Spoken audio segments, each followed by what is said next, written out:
رسوله الكريم أما بعد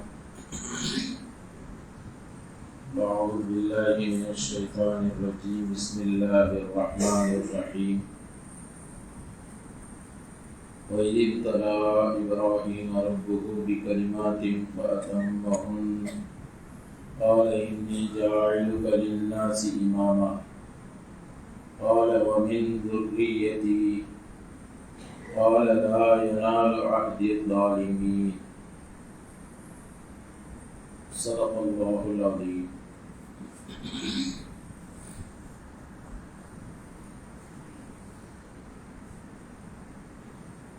கண்ணியமிக்க பெரியவர்களே,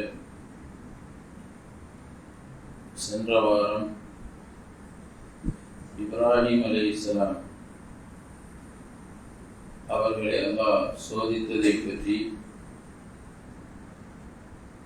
சில விஷயங்களை நாம் தெரிந்து கொண்டோம். அல்லாஹுடைய அந்த சோதனைகளில் இப்ராஹிம் அலைஹிஸ்ஸலாம் முழுமையான வெற்றி அடைந்தார்கள் என்பதையும் அறிந்தோம். இப்ராஹிம் அலைஹிஸ்ஸலாம் அவர்கள் 100% முழுமையாக வெற்றி அடைந்தார்கள். அந்த வெற்றியை அல்லாஹ் ஜல்ல ஷானஹு தஆலா ஃபஅத்தம்மஹுன்ன முழுமையான வெற்றி என்று கூறுகிறார். அந்த அனைத்து சோதனைகளையும் முழுமைப்படுத்தினார்கள் என்று அல்லாஹ் சொல்கிறார். அப்ப அல்லாஹ் அவர்களுக்கு நீங்க 100% வெற்றி அடைந்து விட்டீர்கள் என்ற ஒரு சான்றிதழை அல்லாஹ் வழங்குகிறார். அடுத்த விஷயம் என்ன அப்படின்னு சொன்னா, வெற்றி அடைந்து விட்டால் அதற்கு ஏதாவது சன்மானம் கொடுக்க வேண்டும் அல்லவா, பரிசு கொடுக்கணும். இப்ராஹிம் அலைஹிஸ்ஸலாம் அவர்கள் 100% வெற்றி அடைந்து விட்டார்கள். அல்லாஹ் அவர்கள் வெற்றி அடைந்ததை அறிவிப்பதை பார்த்தால் அல்லாஹ் அதை கண்டு மகிழ்ச்சி அடைந்திருக்கிறான் என்பதை அறிய முடிகிறது. அல்லாஹ் மகிழ்ச்சி அடைந்து அடுத்து சொல்கிறான், அவர்களுக்கு சன்மானம் கொடுப்பதற்காக அல்லாஹ் சொல்லும் பொழுது சொன்னான், قال إني جاعلك للناس إماما. நீங்கள் இந்த சோதனைகளில் வெற்றி அடைந்ததற்கு காரணமாக நான் உங்களை ஜனங்களுக்கு இமாமாக தலைவராக ஆக்குகிறேன் என்று அல்லாஹ் சொன்னான். மனித குலத்திற்கு தலைவர். அல்லாஹ் சொல்லும் பொழுது லின்னாஸ், எல்லா மனிதர்களுக்கும் தலைவராக. அப்படின்னா என்ன அர்த்தம்? அதாவது அவங்க வாழக்கூடிய காலத்தில் உள்ள மனிதர்களுக்கு மட்டுமல்ல, இனிமேல் உலகம் இருக்கும் காலமெல்லாம் வரக்கூடிய அனைத்து மனிதர்களுக்கும் நீங்கள் தான் இமாம், நீங்கள் தான் முன்மாதிரி, உங்களுக்கு பின்னால் தான் அனைவர்களும் இருப்பார்கள் என்று அல்லாஹ் ஜல்ல ஷானஹு தஆலா கூறினான். இப்ராஹிம் அலைஹிஸ்ஸலாம் அவர்கள் ஜனங்கள் அனைவர்களுக்கும் தலைவர் என்பதை ஊர்ஜிதப்படுத்தும் விதமாகத்தான் அல்லாஹ் ஜல்ல ஷானஹு தஆலா இப்ராஹிம் அலைஹிஸ்ஸலாம் அவர்களுக்கு பின்னால் தோன்றிய நபிமார்கள் அனைவர்களையுமே அவர்களுடைய சந்ததிகளிலிருந்தே உருவாக்கினார். இப்ராஹிம் அலைஹிஸ்ஸலாமுடைய காலத்துக்கு பிறகு வந்த நபிமார்கள் இப்ராஹிம் அலைஹிஸ்ஸலாம் அவர்களுடைய மகனார் இஸ்ஹாக் அலைஹிஸ்ஸலாம் அவர்களுடைய மகன் யாக்கூப் அலைஹிஸ்ஸலாம் அவருடைய சந்ததிகளில் தான் பனு இஸ்ரவேலர்கள் தான் 10,000க்கும் மேற்பட்ட நபிமார்கள் வந்தாங்க. அப்ப அந்த நபிமார்களை அல்லாஹ் ஜல்ல ஷானஹு தஆலா இப்ராஹிம் அலைஹிஸ்ஸலாமுடைய சந்ததிகளிலிருந்து அனுப்பி, அப்ப நீங்கள் உங்கள் குடும்பத்தார்கள் தான், உங்களுடைய சந்ததிகள் தான் ஜனங்களுக்கு தலைமையாக வழிகாட்டிகளாக இருப்பார்கள் என்பதை அல்லாஹ் அங்கு நிரூபித்து காட்டினார். இப்ராஹிம் அலைஹிஸ்ஸலாம் அவர்களை பார்த்து இன்னி ஜாயிலுக லின்னாசி இமாமா, உங்களை நான் என்ன செய்தேன், ஜனங்களுக்கு தலைவராக வழிகாட்டியாக ஆக்குகிறேன் என்று அல்லாஹ் சொல்கிறார். இப்போ இந்த சந்தர்ப்பத்தை இப்ராஹிம் அலைஹிஸ்ஸலாம் அவர்கள் பயன்படுத்தி அல்லாஹ் நம்முடைய விஷயத்துல மகிழ்ச்சியாக இருக்கிறான், நம்முடைய விஷயத்தில் அல்லாஹ் திருப்தியாக இருக்கிறான். பொதுவாக நம்மளுக்கு இது மேல உள்ளவர்கள் மேல் அதிகாரிகள் நம்ம விஷயத்துல திருப்தியாக இருக்கிறாங்கன்னு சொன்னா, எப்பாவது நம்மை கண்டு மகிழ்ச்சி அடைந்தான்னு சொன்னா அதை பயன்படுத்தி நம்முடைய கோரிக்கைகளை என்ன செய்யறது, அங்க வைக்கிறது மனிதனுடைய இயல்பு. மேலதிகாரி நம்ம மேல ரொம்ப திருப்தியா இருக்கிறார், சந்தோஷமா இருக்கிறார் அப்படின்னு தெரிஞ்சா இப்ப என்ன செய்வாரு, இந்த சந்தர்ப்பத்தை பயன்படுத்தி அந்த சாக்குல ஒரு கோரிக்கை வைப்பாங்க. அது மாதிரி இப்ராஹிம் அலைஹிஸ்ஸலாமும் இங்க ஒரு கோரிக்கையை வச்சாங்க. என்ன கோரிக்கை வச்சான்னு சொன்னா, வமின் துர்ரியதி, என்ன மட்டும் இமாமாக ஆக்கி விடாது, என்னுடைய சந்ததிகளையும் அதே மாதிரி ஆக்குன்னு சொன்னாங்க. என்னுடைய சந்ததிகளையும் இதே மாதிரி ஆக்கிவிடு, இமாமாக ஆக்கிவிடு. எப்படின்னு சொன்னா, இது மேராஜிற்கு ரசூலுல்லாஹ் போன பொழுது அல்லாஹ்வுக்கு காணிக்கை செலுத்தினார்கள். அல்லாஹ்வுக்கு என்ன காணிக்கை செலுத்தினாங்க? சலாம். அல்லாஹ்வுக்கு அல்லாஹ்வை புகழ்ந்தார்கள். அத்தஹியாத்து லில்லாஹி வஸ்ஸலவாத்து வத்தய்யிபாத் அப்படின்னு அல்லாஹ்வை புகழ்ந்து அங்க போய் சொன்னாங்க. அல்லாஹ்வை சந்திக்கும் பொழுது அத்தஹியாத்து லில்லாஹி வஸ்ஸலவாத்து, அனைத்து சொல் வணக்கங்களும் செயல் வணக்கங்களும் பொருள் வணக்கங்கள் அனைத்தும் அல்லாஹ்வுக்கே உரித்தானது என்று சொன்னாங்க. அல்லாஹ் உனக்கே உரித்தானது. அல்லாஹ் அதற்கு பதில் சொல்லும் விதமாக என்ன சொன்னா, அல்லாஹ்வை புகழ்ந்தவுடன் அல்லாஹ் சந்தோஷப்பட்டு என்ன செஞ்சார், ரசூலுல்லாஹ் பார்த்து அஸ்ஸலாமு அலைக்க ஐயுஹன் நபி, நபியே உங்கள் மீது சலாம் உண்டாவதாக அல்லாஹ் சொன்னான். அப்ப இந்த சந்தர்ப்பத்துல அல்லாஹ்வுடைய மகிழ்ச்சியை பயன்படுத்தி ரசூலுல்லாஹி ஸல்லல்லாஹு அலைஹி வஸல்லம் அவர்கள் தன்னோடு அதை நிறுத்திக் கொள்ளாமல், அல்லாஹ்வுடைய சலாமை தன்னோடு நிறுத்திக் கொள்ளாமல் அந்த இடத்துல அல்லாஹ்விடத்தில் ஒரு அங்கீகாரம் ஆகிவிட்டார்கள். முழு உம்மத்துக்கும் சலாம் உண்டாவதாக, அஸ்ஸலாமு அலைனா வ அலா இபாதில்லாஹி ஸாலிஹீன், எங்கள் மீதும் அதே போல உலகத்திலே இருக்கக்கூடிய தோன்றக்கூடிய எல்லா நல்லடியார்கள் மீதும் சலாம் உண்டாகட்டுமாக என்று அல்லாஹ்வுக்கு முன்னாலேயே என்ன செஞ்சாங்க, அந்த ஒரு அங்கீகாரத்தை நபி ஸல்லல்லாஹு அலைஹி வஸல்லம் அவர்கள் வாங்கி கொண்டார். அப்ப அதனால இப்ப யாரெல்லாம் இப்ப சலாம் சொல்லுகிறோமோ, அஸ்ஸலாமு அலைனா வ அலா இபாதில்லாஹி ஸாலிஹீன் அத்தஹியாத்துல யாரெல்லாம் இப்ப ஓதுகிறோமோ, அப்ப நம்முடைய சலாம் யாரெல்லாம் போய் சேரும், எல்லா சாலிஹீன்கள் உலகத்துல இருக்கக்கூடிய விண்ணுலகில் இருக்கக்கூடிய வானவர்கள் முதல் உலகத்திலே வாழக்கூடிய வாழ்ந்து சென்ற எல்லா நல்லடியார்களுக்கும் இந்த சலாம் போய் சேர்கிறது. இது எப்ப கிடைச்சிச்சு? இது ரசூலுல்லாஹி ஸல்லல்லாஹு அலைஹி வஸல்லம் அல்லாஹ்வை சந்திக்கும் பொழுது அல்லாஹ் அஸ்ஸலாமு அலைக்க ஐயுஹன் நபின்னு சொன்னோன்னே ரசூலுல்லாஹ் அப்படியா எனக்கு சலாம் சொல்லிட்டியா அப்படின்னு ஆமீன் மட்டும் சொல்லிட்டு வந்திருந்தாங்கன்னு சொன்னா இது எல்லாத்துக்கும் அந்த சலாமுக்கு உள்ள பாக்கியம் கிடைச்சிருக்காது.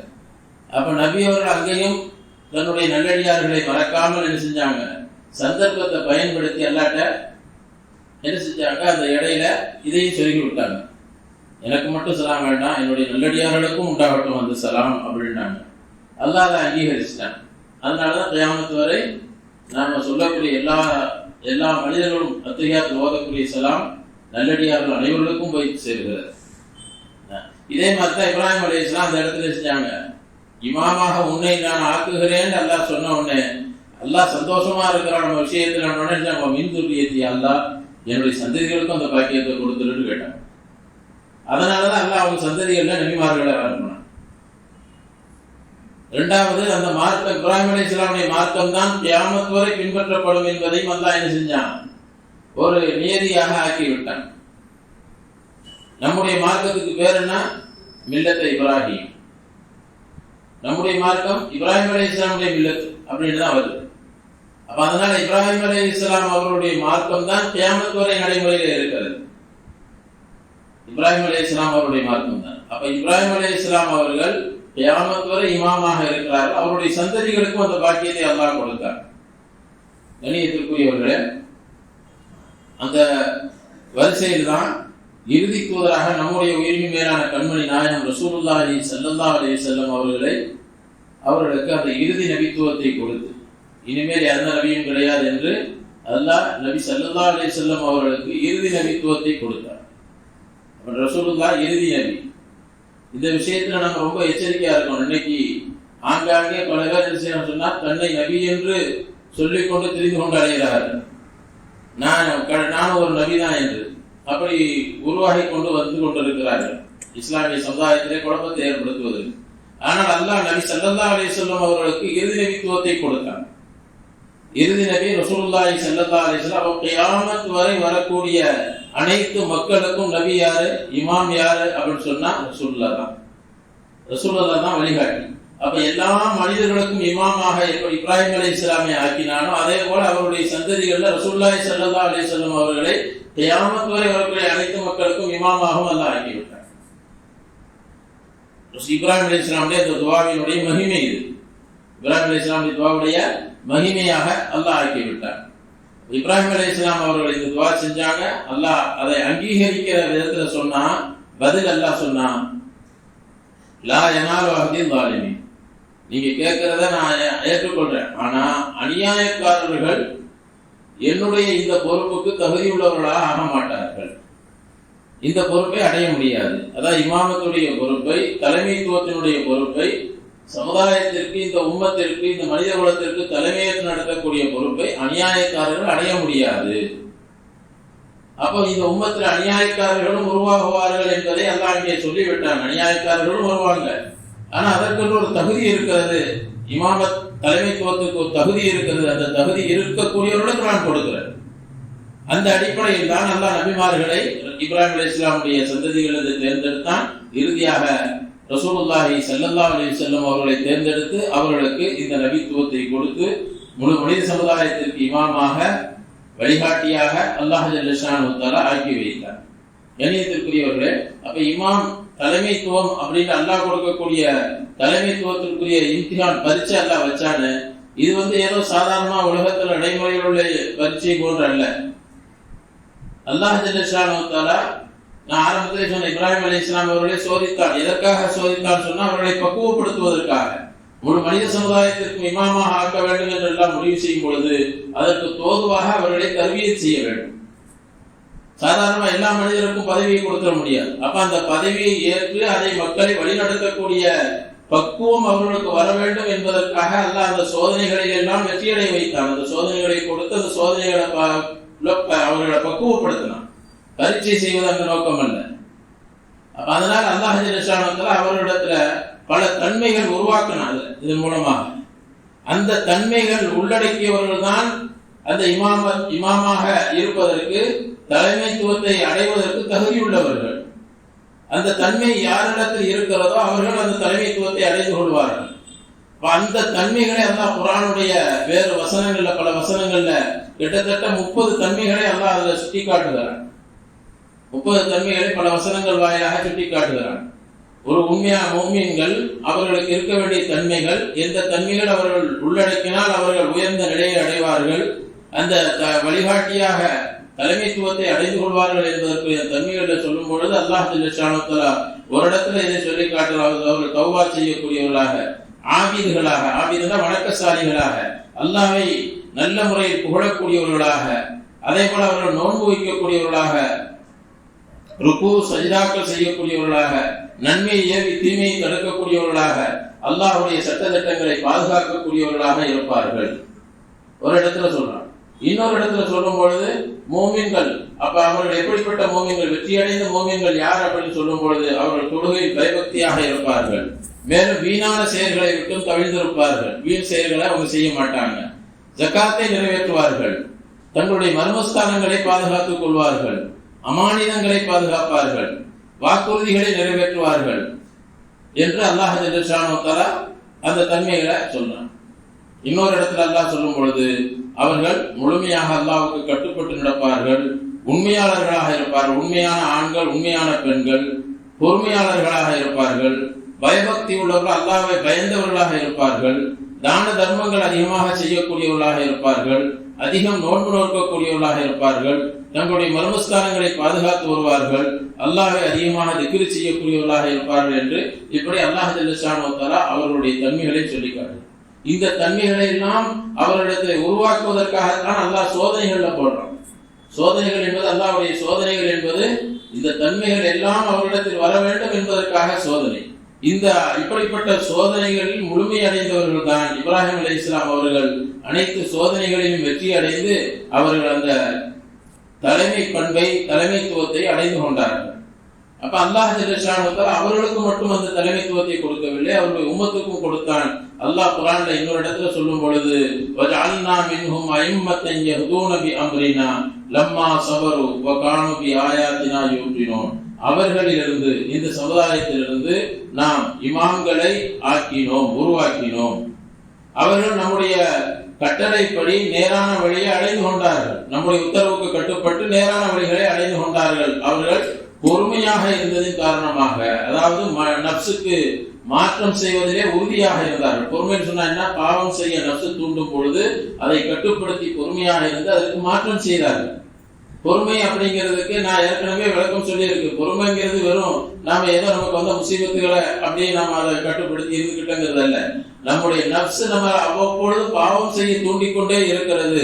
இந்த பாவத்தை செய்யாமல் நாம் அதை கட்டுப்படுத்தி அந்த ஆசைகளை அடக்கி வாழ்வது பொறுமையில கட்டுப்பட்டது. அப்படிப்பட்ட பொறுமை உள்ளவர்களை அல்லாஹ் இமாம்களாக, தலைவர்களாக ஆக்குகிறான், தேர்ந்தெடுத்துக் கொள்கிறான் என்று அவர்களை அல்லாஹ் சொல்லி காட்டுகிறான்.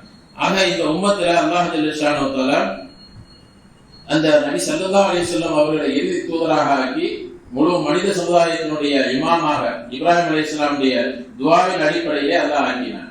அப்ப அதற்கு தகுதியுள்ளவர்களாக அவர்களை உருவாக்கவும் செய்தான். நபி ஸல்லல்லாஹு அலைஹி வஸல்லம் அவர்களையும் சோதித்தான்.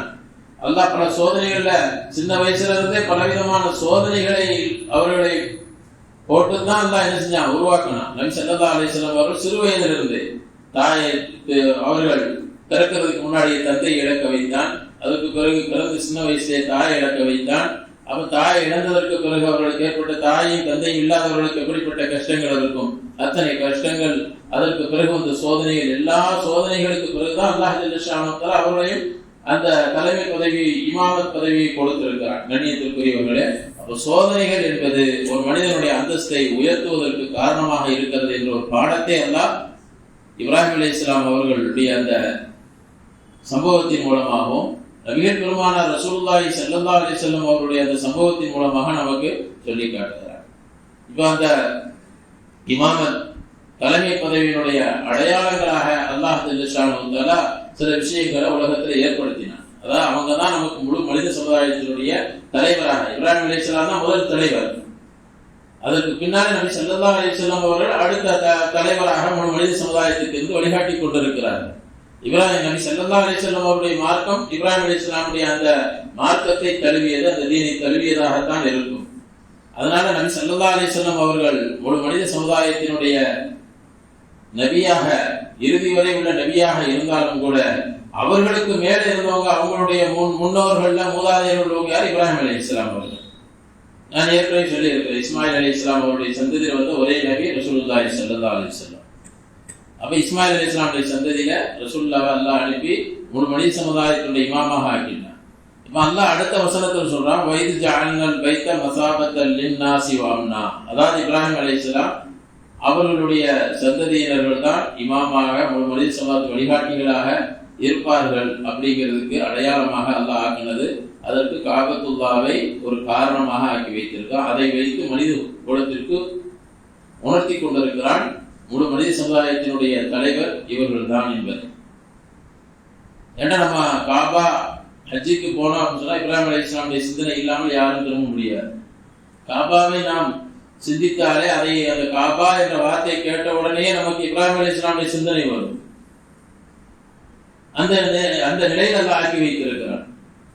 அல்லாஹ் குர்ஆன்ல சொல்லும் பொழுது வைது ஜஅல்னல் பைத்த மஸாபத்தல் லின்னாஸ். பைத்துல்லாஹ், காபத்துல்லாவை ஜனங்கள் அனைவர்களும் ஒன்று கூடக்கூடிய இடமாக நாம் ஆக்கிய பொழுது, வ அம்னா, இன்னும் பாதுகாப்பிற்குரிய இடமாக ஆக்கிய பொழுது, ரெண்டு விஷயத்தை இதில் சொல்றான். வைது ஜஅல்னல் பைத்த மஸாபத்தல் லின்னாஸ், ஜனங்கள் ஒன்று கூடக்கூடிய இடமாகவும் இன்னும் அது பாதுகாப்பிற்குரிய இடமாகவும் ஆக்கி வைத்தோம் என்று அல்லாஹ் சொல்கிறார். அப்ப ஜனங்கள் அனைவர்களும் ஒன்று கூடக்கூடிய இடம், எல்லா மனிதர்களையும் அந்த இடத்துல உலகம் முழுவதிலிருந்தும் மக்கள் ஒன்று கூடக்கூடிய ஒரு இடமாக காபத்துல்லாவை அல்லாஹ் ஆக்கி வைத்திருக்கிறோம் என்று அல்லாஹ் சொல்லுகிறான். அந்த இடத்துல அப்ப காபத்துல்லாவை முழு மனித சமுதாயமும் வந்து அதை தவாப் செய்யக்கூடிய நிலையில் ஆக்கி வைத்து, அதன் மூலமாக இப்ராஹிம் அலைஹிஸ்ஸலாம் அவர்கள் நமக்கு இமாமாக இருக்கிறார்கள் என்ற உணர்வை அல்லாஹ் அங்கே ஏற்படுத்துகிறார். இப்ராஹிம் அலைஹிஸ்ஸலாம் அவர்கள் தான் நமக்கு இமாம். நம்முடைய நபி ஸல்லல்லாஹு அலைஹி வஸல்லம் அவர்களுக்கு முன்னால் அவர்கள் தான் அசல் இமாமாக இருக்கிறார்கள் என்ற அந்த உணர்வை அல்லாஹ் ஜல்ல ஷானஹு வ தஆலா ஏற்படுத்துகிறார். இப்ப அந்த இடத்துல அல்லாஹ் சொல்றான், வத்தஹிது மின் மகாமி இப்ராஹீம முஸல்லா. நீங்க அங்க மக்காமே இப்ராஹிம் என்ற இடத்தை தொழுமிடமாக தேர்ந்தெடுத்துக் கொள்ளுங்கள். மக்காமே இப்ராஹிம் அப்படிங்கிறது ஹஜ்ஜுக்கு போயிட்டு வந்தவங்க, உம்ராவுக்கு போயிட்டு வந்தவங்களுக்கு தெரியும். அது நம்மளுக்கு பெரும்பாலானவங்களுக்கு தெரியும். மக்காம் இப்ராஹிம் அந்த காபத்துல்லாவுக்கு பக்கத்துல இப்ராஹிம் அலைஹிஸ்ஸலாம் அவர்கள் காபத்துல்லாவை கட்டக்கூடிய சமயத்துல எந்த கல்லில் ஏறி நின்று காபாவை கட்டினார்களோ அந்த கல்லு இப்ராஹிம் அலைஹிஸ்ஸலாம் அவர்கள் அந்த சுவர் உயர அந்த கல்லும் உயர்ந்து கொண்டே சென்றனர். லிப்ட் மாதிரி போயிட்டே இருந்துச்சு. அவங்களுடைய கால் அடித்தடம் அப்படியே பதிந்திருக்கிறது. அந்த கல் இன்றும் பாதுகாக்கப்பட்டு வைக்கப்பட்டு இருக்கிறது. அதுதான் அந்த ஒரு கூண்டு மாதிரி செஞ்சு உள்ளுக்குள்ள வச்சிருக்கிறாங்க. இப்ப அதை நம்முடைய நினைவுக்கு தான் வச்சிருக்கிறாங்க. அதை தொட்டு பறக்க தடைவதற்கு இல்லை. நிறைய பேர் அதை போய் முத்தமிட்டுக்கிட்டு இருப்பாங்க. அப்படி முத்தமிடுவதற்கு மார்க்கத்துல ரசூலுல்லாஹ் செய்யல, ரசூலுல்லாஹ் யாரையும் அப்படி செய்யவும் சொல்லல. மக்கள் போய் தெரியாம அது எதுக்கு சொன்னா நம்ம பார்த்து நினைவுக்காக வேண்டிதான். அதை பார்த்து இப்ராஹிம் அலைஹிஸ்ஸலாமுடைய அந்த காபாவை கட்டுவதற்கு அந்த கல் உதவி இந்த நினைவுக்காக அது பாதுகாக்கப்பட்டு வைக்கப்பட்டு இருக்கிறது, நினைவு சின்னமாக. அங்க இரண்டாவது அல்லாஹ் தஆலா அந்த இடத்துல மக்காமே இப்ராஹிம் என்ற இடத்துல தொழ வேண்டும் என்று சொன்னதன் காரணம் மக்காமே இப்ராஹிம் அங்க இருந்து ஆக வேண்டும். இல்லைன்னு சொன்னா இப்ப என்ன செய்யிருப்பாங்க, அதை அகற்றி மியூசியத்தில் தனியா வச்சிருந்திருப்பாங்க. அந்த இடத்திலே வச்சிருக்கிறது காரணம் என்ன? மற்ற இடங்கள் மற்ற பொருள்கள் எல்லாம் மியூசியத்தில் இருக்கு. இது மட்டும் அந்த இடத்திலேயே வச்சிருக்கிறார், அரசாங்கத்தால் பாதுகாக்கப்பட்டு வைக்கப்படுகிறது சொன்னா அல்லாஹ் குர்ஆன்ல சொல்லிட்டான், அந்த இடத்துல நீங்க தொழ வேண்டும் மக்காம் இப்ராஹிம் அப்படின்னா அந்த மக்காம் இப்ராஹிமை பார்த்து நீங்க இப்ராஹிம் அலைஹிஸ்ஸலாமுடைய சிந்தனை வரணுங்கிறதுக்காக வேண்டியதான். அப்ப அதனால ஹஜ்ஜுக்கு உம்ராவுக்கு போறதும் தவாப் செஞ்ச பின்னாடி 2 ரக்காத் தொழுவது வாஜிப். அப்ப அந்த தவாப் செஞ்ச பிறகு தொழுவது எங்க தொழு சொன்னா மக்காம் இப்ராஹிமுக்கு பக்கத்துல அதற்கு அடுத்து நின்று காபாவையும் மக்காம் இப்ராஹிமையும் முன்னோக்கிய மாதிரி தொழணும். அந்த இடத்துல நின்று தொழுவது. இப்ப அந்த இடத்துல பக்கத்துல நின்று தொழ முடியல அப்படின்னு சொன்னா அதுக்கு பின்னால் எவ்வளவு தூரம் தள்ளி நின்றாலும் சரி அதுக்கு நேராக நின்று தொழுது கொள்வது சுன்னத்துன்னு இருக்கு. தவாப் செஞ்ச பின்னாடி 2 ரக்காத் தொழுவது வாஜிபு, தொழுவது வாஜிபு. ஆனா அந்த இடத்துல இருந்து தொழுவது சுன்னத்து. அந்த இடத்துல இருந்து தொழுவது சுன்னத்து. ஆனா அந்த இடத்துல வந்து தொழ முடியல, கூட்ட நெரிசல் இருக்குது அப்படின்னு சொன்னா ஹரமுடைய எல்லையில எங்க வேணாலும் தொழுது கொள்ளலாம். இன்னும் என்ன சொல்லப்பட்டிருக்கு சொன்னா நம்ம ஹரம்ல தொழக்கூடிய வாய்ப்பு இல்லாவிட்டாலும் கூட வெளியில வந்த பிறகாவது அதை தொழுது விட வேண்டும் என்றா தொழுதுடணும் அப்படிங்கிறது சட்டம். அதனால அந்த இடம் மக்காம் இப்ராஹிம் இன்றும் பாதுகாக்கப்பட்டு வைக்கப்பட்டு இருக்குது. கியாமத் வரை அந்த இடத்துல அப்படியே இருக்கும், பாதுகாக்கப்பட்டு இருக்கும். இப்ப அல்லாஹ் சொல்லுகிறான் மக்காம் இப்ராஹிம்ல அந்த மக்காம் இப்ராஹிமை தொழுமிடமாக எடுத்துக் கொள்ளுங்கள். மக்காம் இப்ராஹிம் அருகில் நீங்க தொழுங்கன்னு அல்லாஹ் சொல்றான். மேலும் அல்லாஹ் ஜல்ல ஷானஹு வ தஆலா சொல்றான், வஹித்னா இலா இப்ராஹீம வ இஸ்மாஈல. இப்ராஹிம் அலைஹிஸ்ஸலாம் அவர்களிடத்திலும் இஸ்மாயில் அலைஹிஸ்ஸலாம் அவர்களுக்கும் 2 பேருக்கும் நாம என்ன செஞ்சோம், உத்தரவிட்டோம். அவர்கிட்ட ஒப்பந்தம் செய்தோம் சொல்றோம். ஒப்பந்தம் செஞ்சுட்டா உத்தரவிட்டோம். என்ன உத்தரவு போட்டோம்? அன் தஹீரா வைத்திய, என்னுடைய இந்த பைத்துல்லாவை இந்த காபத்துல்லாவை சுத்தப்படுத்தி வையுங்கள், சுத்தமாக வையுங்கள். யாருக்காக? லித்தாயிஃபீன, அங்கு தவாஃப் செய்யக்கூடியவர்களுக்காகவும், வல் ஆகிஃபீன, அங்கு தங்கி இஅ்திகாஃப் இருக்கிறாங்கல்ல, அங்கு இஅ்திகாஃப் இருக்கக்கூடியவர்களுக்காகவும், வல் ருக்கை சுஜூத், ருக்கு சஜ்தா செய்யக்கூடியவர்கள் தொழக்கூடியவர்களுக்காகவும் இதை சுத்தமாக நீங்கள் வைத்திருங்கள் என்று அல்லாஹ் ஜல்ல ஷானஹு வ தஆலா இப்ராஹிம் அலைஹிஸ்ஸலாம் அவர்களுக்கு உத்தரவிடுகிறார். அப்ப இப்ராஹிம் அலைஹிஸ்ஸலாம் அவர்களுக்கு அந்த பொறுப்பை கொடுத்து, அந்த பொறுப்பை, அதை சுத்தமாக வைத்திருக்க வேண்டிய பொறுப்பை, காபத்துல்லாவை ஹரம் எல்லையை சுத்தமாக வைத்திருக்க வேண்டிய பொறுப்பை இப்ராஹிம் அலைஹிஸ்ஸலாம் அவர்களுக்கு அல்லாஹ் ஜல்ல ஷானஹு வ தஆலா கொடுக்கிறார். அப்ப இப்ராஹிம் அலைஹிஸ்ஸலாம் அவர்களுக்கு முதல்ல காபாவை கட்டக்கூடிய பொறுப்பை கொடுத்தான். காபாவை கட்டுவதற்கு பொறுப்பு கொடுத்தான். இப்ராஹிம் அலைஹிஸ்ஸலாம் காபாவை கட்டினாங்கன்னு சொன்னா காபாவை அவங்க புதிதாக கட்டல, ஏற்கனவே அந்த இடத்துல காபத்துல்லா இருந்தது. அது எப்போ முதல் தடவையாக எப்போ கட்டப்பட்டுச்சு அப்படிங்கிறது கருத்து வேறுபாடு இருக்கிறது. ஆதம் அலைஹிஸ்ஸலாம் கட்டினாங்களா அல்லது ஆதம் அலைஹிஸ்ஸலாம் அவர்கள் வருவதற்கு முன்னாடி மலக்குமார்களால் அந்த இடத்திலே காபத்துல்லா கட்டப்பட்டதா அப்படிங்கிறதுல கருத்து வேறுபாடுகள் இருக்கு. ஆனா அந்த இடத்துல காபத்துல்லா இருந்தது. நூஹ் அலைஹிஸ்ஸலாம் அவர்களுடைய காலத்துல வந்த வெள்ளப்பரளயத்துல முழுமையாக அடித்து செல்லப்பட்டது. அவருடைய அஸ்திவாரம் பாக்கியாக இருந்தது. அந்த அஸ்திவாரத்தின் மீதுதான் அல்லாஹ் இப்ராஹிம் அலைஹிஸ்ஸலாம் அவர்களை காபாவை கட்டும்படி உத்தரவிட்டான். அதனால அல்லாஹ் குர்ஆன்ல சொல்லும் பொழுது நீங்கள் புதிதாக கட்டுங்கன்னு சொல்லவில்லை. வைது யர்ஃபு இப்ராஹீமுல் கவாயித அப்படின்னு அங்க சொல்றான். அஸ்திவாரத்தை அவர்கள் மேலே எழுப்பிய பொழுதுன்னு சொல்றாங்க. இவங்க வேலைன்னு சொன்னா அதன் மீது கட்டடத்தை சுவரை எழுப்பினார்கள், அவ்வளவுதான் செஞ்சாங்க. சுவர் எழுப்பினதான் இவங்க அஸ்திவாரம் இவங்க போடல. அஸ்திவாரம் இருந்துச்சு. அந்த அஸ்திவாரம் இப்பொழுதும் அந்த அஸ்திவாரம் இருக்கிறது. அந்த அஸ்திவாரம் பாதுகாக்கப்பட்டிருக்கும். அதற்கு மேலதான் காபத்துல்லாஹுடைய சுவர் கட்டப்பட்டிருக்கிறது என்பதாக அங்கு சொன்னார். அப்ப இப்ராஹிம் அலைஹிஸ்ஸலாம் அவர்கள் அந்த இடத்தை கட்ட, அந்த காபாவை கட்டக்கூடிய பொறுப்பையும் கொடுத்தாங்க. அப்ப காபா உலக மக்கள் அனைவர்களும், கியாமத்து வரை வரக்கூடிய மக்கள் அனைவர்களும் அந்த காபாவை பார்க்கும் பொழுதுதான் இப்ராஹிம் அலைஹிஸ்ஸலாம் அவர்கள் தான் இந்த காபாவை முதலில் புனரமைத்தார்கள், புதிதாக உருவாக்கினார்கள். அது அழிந்து போன பிறகு புதிதாக அவங்க தான் கட்டினாங்க அப்படிங்கிற உணர்வு எல்லா மூமின்களுக்கும் வர வேண்டும். அப்ப அவங்க இமாம், அப்ப அந்த இமாமை நினைவு கூற வேண்டும் எல்லா நேரத்திலையும், அந்த நேரங்கள்ல அப்படிங்கிற அடிப்படையில். அடுத்து அல்லாஹ் ஜல்லஷானு தஆலா அவர்களுக்கு இட்ட உத்தரவு என்னன்னு சொன்னா, இந்த காபத்துல்லாஹ் இருக்கக்கூடிய காலம் எல்லாம் அது மக்கள் இங்க வருவாங்க, எல்லா மக்களும் இந்த இடத்துக்கு வருவாங்க தொழுவதற்காக. அங்க எதுக்காக வேண்டி போனோம்? 3 காரியங்கள் அல்லாஹ் சொல்லிட்டான். ஒண்ணு, அந்த இடத்துல அல்லாஹ் ஜல்லஷானு தஆலா சொன்ன 3 விஷயங்கள் என்ன சொன்னா, தவாப் செய்யக்கூடியவர்களுக்காக, தாயிஃபி தவாப் செய்வதற்காக வருவாங்க, வல் ஆகிஃபின் இஅ்திகாஃப் இருப்பதற்காக வருவாங்க, 3வது தொழுவதற்காக. அவன் காபாவுக்கு போறது இந்த 3 செயல்களுக்காக, 3 காரியங்களுக்காக வேண்டித்தான் காபத்துல்லாஹ்வுக்கு நாம் செல்கிறோம். காபாவுக்கு போறது எதுக்காக வேண்டிங்க? சும்மா பார்க்கறதுக்கு அல்ல, வேடிக்கை பார்க்கறதுக்கு அல்ல. காபாவுக்கு இங்கிருந்து போற நியத்தை என்ன இருக்குன்னு சொன்னா, அங்க போய் தவாப் செய்ய வேண்டும்.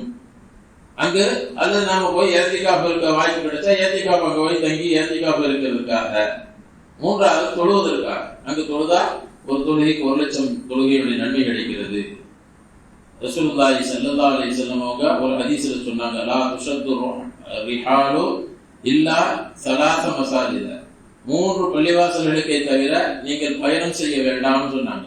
நன்மை அதிகமாக கிடைக்குங்கிற அடிப்படையில 3 பள்ளிவாசல்களுக்கு மட்டும் பயணம் செய்யலாம். அதுல ஒண்ணு காபத்துல்லாஹ், ஹரம் ஷரீப் மக்காவுடைய ஹரம், 2வது மதீனாவுடைய ஹரம், 3வது பைத்துல் முகத்தஸ் மஸ்ஜிதுல் அக்ஸா. அப்ப அந்த அடிப்படையில் அங்க தொழுவதற்காக இங்கிருந்து நாம நியத் செஞ்சு போகலாம். நான் போய் தொழுதா நிறைய நன்மை கிடைக்கும். இதே எண்ணத்துல வேற பள்ளிவாசலுக்கு போக கூடாது, அந்த பள்ளிவாசலுக்கு போனா நிறைய நன்மை கிடைக்கும். இந்த பள்ளிவாசல் எந்த பள்ளியும் கிடையாது. இந்த 3 பள்ளியை தவிர வேறு எந்த பள்ளிக்கு போனாலும் அதிக நன்மை கிடைக்கும் என்பது கிடையாது. அந்த எண்ணத்துல போகக்கூடாது என்று நபி அவர்கள் தடுத்து விட்டார். அங்கு போனா நிறைய நன்மை கிடைக்கும். இந்த பள்ளிவாசலுக்கும் நமக்கு ஏதாவது ஒரு வேலை இருக்குது, அங்க போய் தொழுவோம் அப்படின்னு வேறு வேறு வசதிகளுக்காக நாம போறோம், அது வேற விஷயம். ஆனால் நன்மை கூடுதலாக கிடைக்கும் என்று வேறு பள்ளிகளுக்கு செல்வதற்கு மார்க்கம் அனுமதிக்கவில்லை. மஹல்லா பள்ளியில தொழணும். நம்ம மஹல்லா பள்ளியில தான் ஊருடைய ஜாமியா மஸ்ஜிதுன்னு ஒன்று இருக்குது. உதாரணத்துக்கு சில ஊர்கள் என்ன சொன்னா, ஜும்மா அந்த பள்ளியில தான் நடக்கும், ஒரு பள்ளியில தான் நடக்கும். மற்ற பள்ளியில 5 வக்து நடக்கும். அது ஜாமியா பள்ளி, ஜாமியா மஸ்ஜிதுன்னு சொல்லுவாங்க. சில ஊர்கள்ட்ட பள்ளி இருக்கு. இப்ப அந்த ஜும்மா அங்க நடக்குது அப்படிங்கிறதுக்காக என்ன செய்யலாம், நாம அந்த பள்ளிக்கு போகலாம், ஜும்மா தொழுகைக்காக போகலாம். இல்லைன்னு சொன்னா மஹல்லா பள்ளியில தான் தொழணும். ஜாமியா மஸ்ஜிதில் போய் தொழுதா நன்மை அதிகம், இந்த பள்ளியில தொழுதா நன்மை குறைவு அப்படிங்கிற எண்ணத்துல என்ன செய்யக்கூடாது, போகக்கூடாது. அதுக்குன்னு பயணம் செஞ்சு போகக்கூடாதுன்னு நபி ஸல்லல்லாஹு அலைஹி வஸல்லம் தடுத்திருக்கிறார். அப்ப இங்க இப்ராஹிம் அலைஹிஸ்ஸலாம் அவர்களிடத்துல சொன்னது, இந்த 3 காரியங்களுக்காக அந்த பள்ளிவாசலை சுத்தமாக வைங்க. அந்த பொறுப்பையும் அல்லாஹ் அவங்கள்ட்ட தான் கொடுத்தாங்க. இந்த வசனத்துல அல்லாஹ் ஜல்லஷானு தஆலா காபத்துல்லாவை பற்றி சொல்லும் பொழுது மசாபத்தல் லின்னாஸ், அதாவது ஜனங்கள் அந்த இடத்துல ஒன்று கூடக்கூடிய இடம் என்று சொன்னாங்க. அப்ப எல்லா மக்களும் அந்த இடத்துல வருவாங்க அப்படிங்கிறத முன்னாடி என்ன செஞ்சுட்டாங்க, அல்லாஹ் சொல்லி காட்டி விட்டாங்க. அல்லாஹ் சொல்லி இருக்கான், அந்த இடத்துக்கு எல்லா மக்களும் வருவாங்க. வரக்கூடிய மக்கள் திரும்ப திரும்ப வருவாங்க. அதுவும் அதுல சூசமா சொல்லப்பட்டிருக்கு.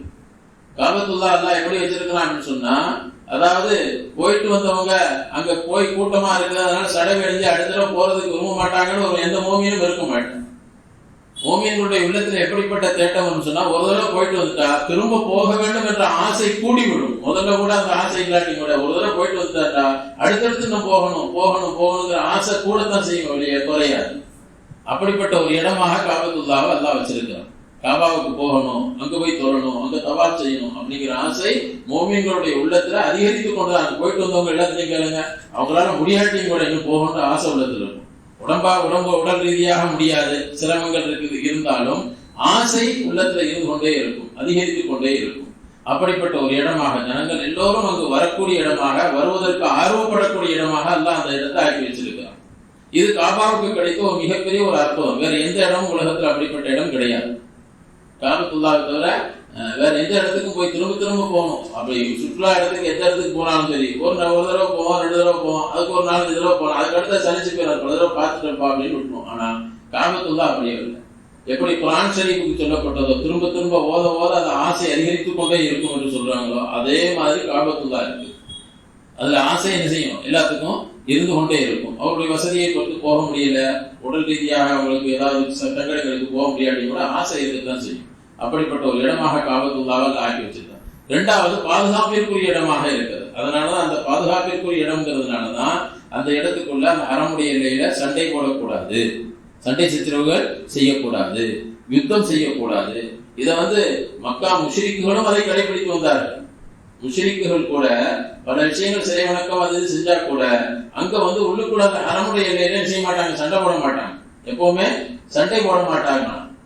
சண்டை போட்டு கொலை செய்வது இது மாதிரி இதெல்லாம் அங்க செய்ய மாட்டாங்க. அதுல பேணுதலாக இருந்திருக்கிறாங்க. அப்ப அதனால அது பாதுகாப்பிற்குரிய இடம். அதனால ஒரு மனிதன் தவறு செஞ்சுட்டு ஒரு தண்டனைக்குரிய குற்றத்தை செஞ்சுட்டான் அந்த இடத்துல, அல்லது யாராவது சண்டைக்கு வந்தாங்க, அப்ப அந்த இடத்துல எதிர்த்து போராடலாம், எதிர்த்து அவங்க சண்டை போடலாம். அந்த அதே நேரத்துல தண்டனைக்குரிய குற்றத்தை செய்து விட்டால் இமாம் அபூ ஹனீஃபா ரஹ்மத்துல்லாஹி அவரிடத்துல கூட அவன் தண்டனைக்குரிய குற்றத்தை அந்த இடத்துல செஞ்சாலும் சரி, அல்லது வெளியிருந்து செஞ்சு அந்த இடத்துல போய் நான் பாதுகாப்பா ஒளிஞ்சிருந்துக்கலாம்னு போனாலும் சரி, அவரை அந்த இடத்தை விட்டு ஹரமுடைய எல்லையை விட்டு வெளியே கொண்டு போய் தான் தண்டனை நிறைவேற்றணும். அந்த இடத்துக்குள்ள வச்சு தண்டனை நிறைவேற்றக்கூடாது என்று சொல்லப்பட்டிருக்கு. கேட்டால் அது அம்னுக்குரிய இடம், பாதுகாப்பிற்குரிய இடம் என்ற காரணத்தினால் அந்த கண்ணியம் குறைத்து விடக்கூடாது என்பதற்காக அல்லாஹ் ஜல்ல ஷானஹு அதனுடைய அந்த பாதுகாப்பை கியாமத் வரை அந்த இடத்திற்கு கொடுத்திருக்கிறான். அதான் பாதுகாப்பிற்குரிய இடமாக அல்லாஹ் ஆக்கி வைத்திருக்கிறான் என்பதை குர்ஆனுடைய வசனத்தின் மூலமாக அல்லாஹ் நமக்கு சுட்டி காட்டியிருக்கிறான். கண்ணியத்திற்குரியவர்களே, இப்படி அந்த இடத்தை அல்லாஹ் ஜல்ல ஷானஹு எல்லா மக்களும் வரக்கூடிய இடமாக, பாதுகாப்பிற்குரிய இடமாக ஆக்கி இப்ராஹிம் அலைஹிஸ்ஸலாம் அவர்களுக்கு உத்தரவு போட்டா அதை சுத்தமாக வச்சிருங்க அப்படின்னு போட்டான். அப்ப இப்ராஹிம் அலைஹிஸ்ஸலாம் போட்ட உத்தரவு அவங்க சந்ததிகள் அவருடைய கையில இன்னும் இருக்கிறது. இன்ஷா அல்லாஹ் அது சம்பந்தமான மற்ற விளக்கங்களை வரக்கூடிய வாரங்களில் தெரிந்து கொள்வோம். ஆக இப்ராஹிம் அலைஹிஸ்ஸலாம் அவர்கள் இமாமத் தலைமைத்துவத்தை அடைந்தார் என்று சொன்னால் அது பல சோதனைகளுக்கு பின்னால் அந்த உயர்வு கிடைத்தது. அப்போ நமக்கு உயர்வு என்பது எப்போ கிடைக்கும் சொன்னா சோதனைகளில் வெற்றி அடைந்தார் தான். அல்லாஹ்வுடைய புறத்திலிருந்து வரக்கூடிய சோதனைகளில் வெற்றி அடையும் பொழுதுதான் உயர்வு கிடைக்குமே ஒழிய சோதனைகளை நாம் புறக்கணித்து விட்டு சென்று விடுவோமே ஆனால் நாம் வெற்றி அடைய முடியாது என்பதை இந்த சம்பவத்தின் வாயிலாக அல்லாஹ் நமக்கு உணர்த்தி காட்டுகிறான். அல்லாஹ் எந்த பாடங்களை படிப்பினைகளை நமக்கு சொல்ல நினைக்கிறானோ அந்த படிப்பினைகளை உணர்ந்து செயல்பட தௌஃபீக் செய்வானாக. வாஹிர் தஅவானா அனில் ஹம்துலில்லாஹி ரப்பில் ஆலமீன்.